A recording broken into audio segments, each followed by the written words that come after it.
Arrivé en 2020 pendant la crise Covid, Mister Maboul est rapidement devenu un personnage incontournable des 12 coups de midi.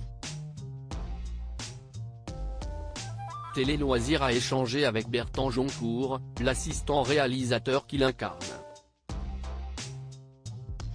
Affublé de lunettes loufoques, d'une casquette flashy et autres accessoires rigolos, Mister Maboul débarque sur le plateau des 12 coups de midi chaque jour, ou presque, pour distribuer des cadeaux aux candidats.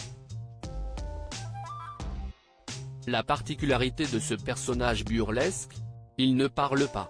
Je me suis inspiré des rôles de Charlie Chaplin et Buster Keaton qui sont muets mais expressifs avec leurs gestes, révèle Bertrand Joncourt, de son vrai nom. Son accoutrement lui permet de rester anonyme dans la vraie vie, à l'inverse de sa collègue, Miss Maboul. Je ne voulais pas être reconnu et c'est le cas. C'est presque devenu un challenge, s'amuse celui qui exerce aussi les fonctions d'assistant réalisateur du jeu de la une. Les 12 coups de midi, Mister Maboul travaillait déjà avec Jean-Luc Reichmann sur une autre émission originaire de Normandie. Ce fils de militaire, n'a pas grandi dans un environnement fantaisiste. Il a même passé un an dans l'armée.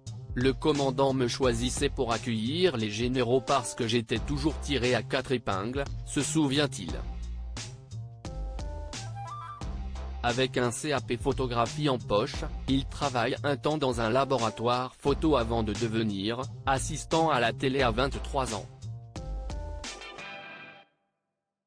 Après une parenthèse dans la musique comme bras droit du manager de France Gall, il revient dans l'audiovisuel en tant qu'assistant réalisateur pour Nulle part ailleurs, talk show culte de Canal+, et Attention à la marche, TF1, animé par Jean-Luc Reichmann. En 2010, il suivra ce dernier aux 12 coups de midi.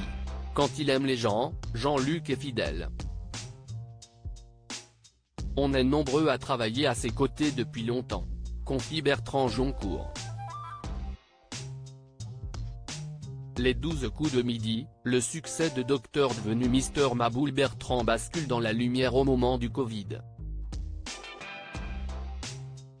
Alors que la production cherche une solution pour désinfecter les pupitres sans interrompre les tournages, Jean-Luc Reichmann propose cette mission à l'assistant réalisateur.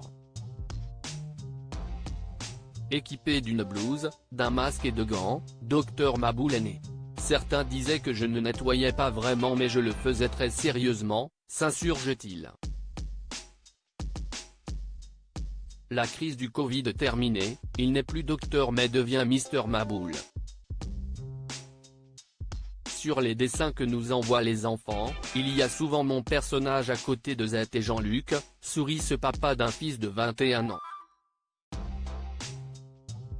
Avant de résumer son rôle à sa façon, Z est la caution des infos, moi, je suis juste là pour faire marrer les gens et si j'y arrive, c'est déjà pas mal.